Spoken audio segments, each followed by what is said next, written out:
The moment the lights went out in cell block D, everything changed. Guards froze, batons trembling in their hands, eyes scanning shadows that seemed to stretch and twist along the concrete walls. The usual hum of prison life, the clanging of metal doors, the shouts of inmates, the low chatter of guards, vanished. And in that silence, fear grew like a living thing. A single scream cut through the darkness. It wasn't loud enough to be heard everywhere, but it carried an unnatural weight, echoing as if the walls themselves were amplifying it.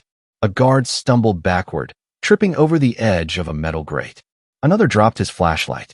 The beam rolled across the floor, illuminating nothing. No inmate. No figure. Just the dark, oppressive corridors of San Quentin. This was not a riot. Not a fight. Nothing any of them had trained for. And yet, in that moment, every officer knew the truth. They were no longer in control. Something else had arrived, something patient, something that thrived in silence. Something that had been waiting for them to let their guard down. The story started weeks earlier, on a sunny morning that felt ordinary enough for a prison yard in Northern California. A new inmate arrived. The van doors slammed shut, rattling the pavement. Guards snapped to attention, checking IDs and bags. From the corner of the yard, the men already inside watched silently. He was small, unremarkable at first glance, just another number to be processed into the system. But there was something in his eyes that unsettled people, a calm that didn't belong in a place like San Quentin. They called him the Ghost, a nickname that spread quickly among inmates and guards alike. He didn't speak much, didn't argue, didn't cause trouble. He moved through the blocks like he belonged to another world. At first, the staff wrote him off as just another quiet inmate, someone who would blend into the background. But small things began to happen almost immediately. At night, guards reported the faintest sounds, doors clicking when no one was nearby, a whispered voice drifting through the hallways, lights flickering without explanation. Prisoners noticed too. Items would disappear from cells, only to appear days later in places no one should have had access to. Keys, shoes, a guard's radio. Nothing was safe, and everyone was starting to notice. Then came the first serious incident. It was in the upper block during the 11 p.m. lockdown. A guard, one of the more experienced officers, checked the cell doors as usual. All seemed fine until he reached the end of the corridor. One of the cells was empty. Completely empty. The inmate who had been locked inside for years had vanished. No sign of struggle. No broken locks. Just gone. The security cameras, usually reliable, had static lines at the exact moment of disappearance. The guards didn't laugh or panic. They stared at each other, knowing in the back of their minds that something unexplainable had entered their prison. From that moment, the routine of San Quentin began to fracture. Guards avoided certain corridors. Senior officers held emergency meetings that no one outside the administration ever heard about. Even the prisoners noticed. Whispers of the ghost spread through the blocks like wildfire. Some swore they had seen him appear where he shouldn't have been, standing in a dark corner of the yard, or silently observing a fight without ever touching a hand. He never spoke, never intervened, but everyone felt his presence. Weeks of small, unsettling incidents escalated to open fear. Guards began calling in sick, unable to face the hallways alone. Radios crackled with frantic messages that seemed to come from nowhere. The tension inside the prison became almost physical. Even the most hardened inmates felt it, murmuring in their cells about the silence that had begun to watch them. Then came the night that everyone would remember. It started like any other evening. The sun had set behind the distant hills, and a fog rolled into the prison yard. The inmates were locked in their cells. The guards were making their rounds. But this night was different. The flickering lights dimmed faster than usual, the hallways stretched longer in the shadows, and the air itself seemed thicker. A single scream shattered the calm. It wasn't the scream of pain. It was something else, an animalistic, primal sound that clawed through the corridors and lodged itself in the minds of everyone who heard it. Guards ran toward the source, their flashlights bouncing wildly, revealing nothing but empty hallways and silent cells. The inmates remained inside, eyes wide, some trembling, some smiling as if they already knew what was coming. The silence returned, heavier now, almost mocking. And then a door slammed. Metal clanged against concrete. Every guard turned instinctively, heart pounding, to see the unseeable. There was no one there. Nothing to fight. Nothing to stop. Only the dark corridors that seemed to whisper their own threat.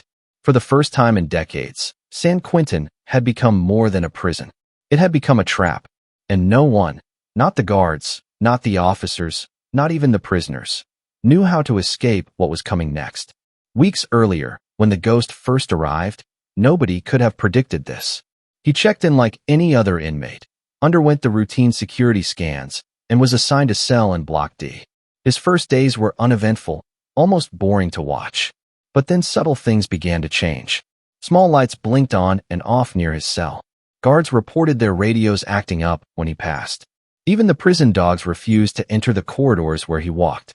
He didn't respond to these incidents. He didn't acknowledge them.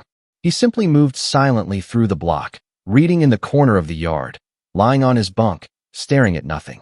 And yet, the tension he carried grew with every passing day. By the time the first disappearance occurred, everyone knew something had changed. San Quentin had always been a place of fear, but now it felt alive. The walls themselves seemed aware. The floors seemed to hum with hidden energy. Even the guards, trained for every imaginable scenario, began to hesitate, second-guessing every step, every decision. And then came the night of the scream. The tension in the prison had been building like a storm. Guards whispered in small groups, sharing stories that sounded like nightmares. Inmates repeated legends about vanished prisoners and unexplained sounds. Yet no one could have prepared for what happened when the lights went out. Not fully. The scream that tore through the corridors, the shadows that moved where no human should, and the sudden, suffocating silence. It was a new kind of terror. One that didn't rely on fists or weapons. One that made even the strongest guard hesitate. San Quentin had always held dangerous men. But that night, it wasn't the prisoners who were dangerous. It was the silence itself. And in that silence, something waited. The echoes of the scream lingered long after it faded. Cell Block D was silent again, but the silence no longer felt safe. It felt alive. Guards huddled in small clusters, flashlights trembling in their hands, trying to scan the corridors that seemed darker than ever. The metal doors clanged softly in the distance, as if mocking their presence. Nobody spoke. The only sound was the uneven breathing of men trained to face violence, now paralyzed by something they couldn't see. Lieutenant Harris, a veteran of 20 years, pressed himself against the wall and tried to radio the control room. His voice came out in broken fragments, lost in the static. He could feel the eyes of his men on him, desperate for guidance he didn't have. Stay together," he muttered, though he wasn't sure if he was speaking to them or to himself. In the dim light, shadows moved, or perhaps the mind made them move. One of the newer guards, young and jittery, pointed toward the far end of the hall.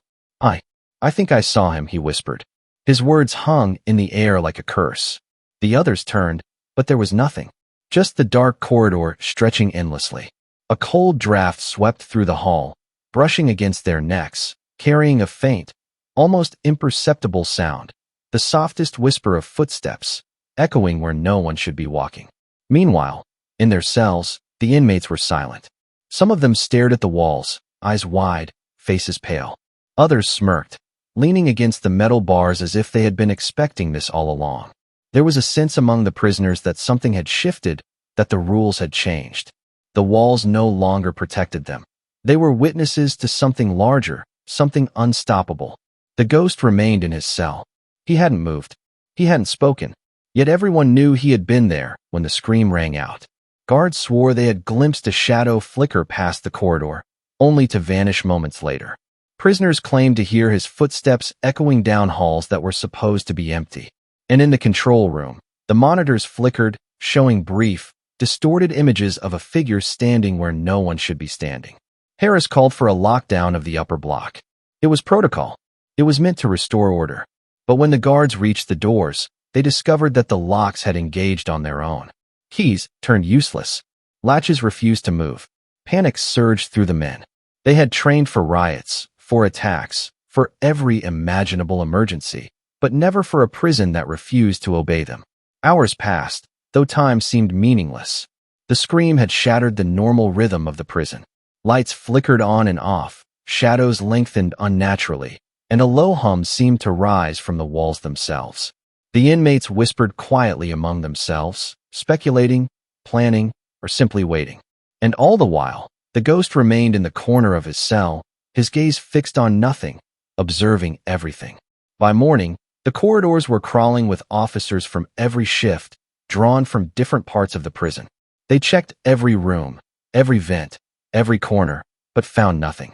No sign of struggle, no indication of how the scream had occurred or what had caused it. It was as if the prison itself had swallowed the event whole, leaving only the fear behind. Harris gathered his senior officers in the briefing room, a grim expression etched across his face. "This isn't just a breach," he said, voice low, almost lost in the hum of the fluorescent lights. "Something is happening in Block D. Something we can't explain. And until we do, nobody goes in alone." But fear isn't something that can be contained by orders. Guards whispered in hallways, swapping stories of strange sounds and fleeting shadows. Some claimed they had seen the ghost moving through walls.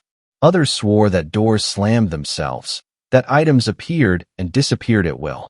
The rumor mill inside San Quentin churned faster than ever, creating its own kind of terror. For the prisoners, the effect was different. They were fascinated. To them, the ghost was no longer just another inmate. He was a force, a presence that could bend the rules of the prison without lifting a hand. Some attempted to interact with him, asking questions in the mess hall, trying to gauge whether he could be manipulated or bargained with. He never answered.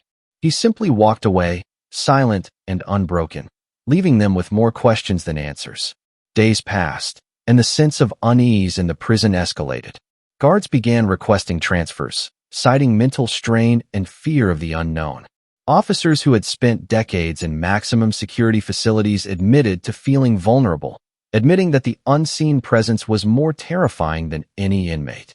Even routine activities, meal distribution, head counts, exercise yard inspections, were approached with caution. Every corridor was patrolled by multiple guards, each wary of shadows, each expecting the next scream to erupt without warning. It wasn't just the upper block that felt haunted. Word of the ghosts spread quickly. Inmates in other areas reported similar experiences. Whispers in empty corridors, objects moving without explanation, lights flickering when no one was near. The legend of San Quentin's new inmate had grown beyond Block D, infecting the entire facility with an unseen tension. The administration attempted to intervene. Cameras were reinstalled, patrols were doubled, and every inch of the prison was scanned for potential breaches. Yet nothing made sense. No cameras captured the ghost moving. No fingerprints, no physical evidence. And yet, the incidents continued, each one escalating in subtle intensity. A cup would topple from a table for no reason. A door would slam in the dead of night. The guards' radios picked up faint voices, repeating their own words back to them in distorted tones. By the end of the week, morale had hit rock bottom. The men who were once the backbone of San Quentin's order now walked hunched, eyes darting toward shadows that weren't supposed to exist. Even the warden admitted, privately, that something unprecedented was happening. The ghost wasn't just a prisoner, he was a catalyst. And the question nobody could answer was what he wanted, or why the prison had chosen to obey him. It was during one of these quiet nights, just before dawn, that the first real confrontation occurred. A guard on patrol in Block D heard footsteps behind him. He spun around, flashlight sweeping the corridor, but found nothing. When he turned back, a prisoner was standing silently in front of him, a man who hadn't been counted in roll call. His eyes were wide, staring at nothing, and then, suddenly, he screamed. The sound ripped through the hall, echoing against the concrete, and vanished as quickly as it had appeared. The guard stumbled back, heart pounding, and called for backup. When the other officers arrived, there was no prisoner in sight. The only evidence of the event was the terrified guard and the faintest trace of movement in the corner of the camera feed, a shadow that didn't match anyone in the block. It was the moment when the legend of the ghost crossed into something more terrifying. It was no longer just stories and whispers. It was real. It was happening. And for the first time, even the prisoners began to feel a flicker of fear. They had been entertained by the mystery, but they could sense that whatever had entered their world was no longer content to remain invisible. By mid-morning, the prison was in full lockdown. Officers from multiple shifts patrolled in pairs or threes, flashlights cutting arcs through the dimly lit corridors. Every movement was monitored. every shadow scrutinized. And yet, the ghost remained in his cell, serene, unshaken, untouchable. It was as if he were waiting for something, a moment, a chance, or a purpose that only he understood. The question hung over San Quentin like smoke in the air. How could one man, so quiet, so unassuming, command such fear without raising a hand? How could a prison built for the most violent criminals suddenly feel like the most dangerous place in the world, not because of the prisoners, but because of him? And deep inside the walls of cell block D, as the guards struggled to maintain control and the prisoners whispered in nervous fascination, the ghost smiled faintly, as if aware of the chaos he had unleashed, yet still waiting for the moment when the silence would speak again. The morning after the first confrontation, San Quentin felt different.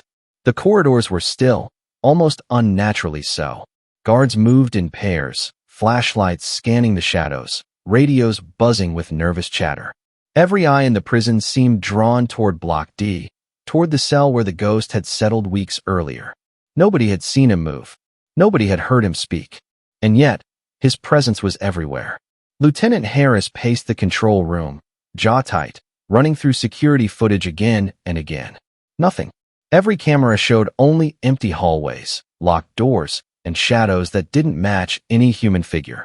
Yet the reports kept coming. Strange sounds, objects moving, doors slamming without cause. The prison's usual rhythm had vanished. In its place was a growing dread, silent but suffocating. That evening, a routine headcount in Block D became a nightmare. As the guards checked cells, one of the newer officers noticed a cell door ajar. He froze. Inside, the inmate who had been counted minutes earlier was gone. Panic rippled through the corridor. Flashlights swept across the block, illuminating empty bunks, neatly folded blankets, and shadows that moved when the light passed over them. Then came the scream. It tore through the hallways with a force that made the concrete walls vibrate. Guards shouted, running toward the sound, but the corridors twisted in ways that made no sense. Hallways seemed longer, doors led to blocks they shouldn't, shadows flickered against walls that weren't there before. The prisoners leaned against their bars, whispering, staring, some trembling, some grinning. For the first time, fear was no longer limited to the guards. It had reached the inmates. Harris followed the noise, flashlights slicing through the darkness. At the end of a long corridor, he saw it, a figure standing in the shadows. Tall, thin, impossible to identify. The ghost. And yet, it wasn't quite him.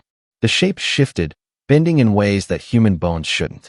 It tilted forward, head cocked, silent, watching. The guards raised their batons, shouted orders, but nothing worked. The figure stepped closer, not running, not attacking, simply moving with a deliberate patience that made the air thick and heavy. Every footfall echoed unnaturally, like it was both near and far at the same time. Then, in a single, impossible instant, the figure vanished. The scream that followed was louder, sharper, cutting straight into the hearts of every officer in the block.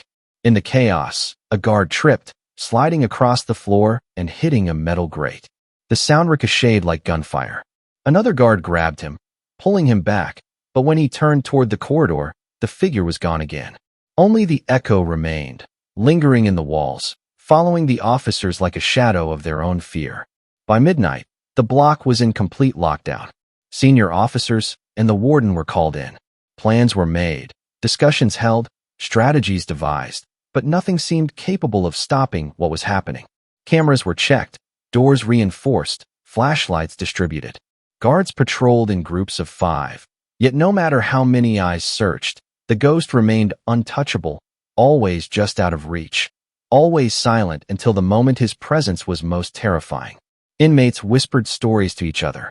Some claimed they had seen him move through walls, appear and disappear at will, or cause objects to fly across the hall. Some swore he could read minds, knowing exactly where they were and what they were thinking. Fear and fascination mixed in equal measure. For the first time in years, the prisoners had a story bigger than themselves. A story that even the guards couldn't ignore. The days blurred together. The ghost's power, or whatever it was, grew stronger. The officers' morale plummeted. Sleep became impossible. Every corridor, every cell, every shadow was a potential threat. Even the bravest men admitted privately that they felt hunted, watched, powerless. The prison, designed to contain the worst men in the country, had become a cage for those sworn to protect it. And then the incident happened. It was late at night, during one of the darkest hours when the fog rolled thick across the yard and the lights flickered violently. A group of guards was conducting a routine inspection of Block D. They were nervous, voices low, flashlights sweeping every corner. Suddenly, the block seemed to shift. Hallways stretched, doors appeared where they shouldn't, and shadows twisted unnaturally along the walls. From the far end of the block came a scream unlike any before. It was human, yet not human, full of terror, pain, and something else no one could name. The guards ran, flashlights shaking, but the corridors betrayed them. The scream echoed, multiplied, coming from every direction at once. When they reached the end, what they saw stopped them cold.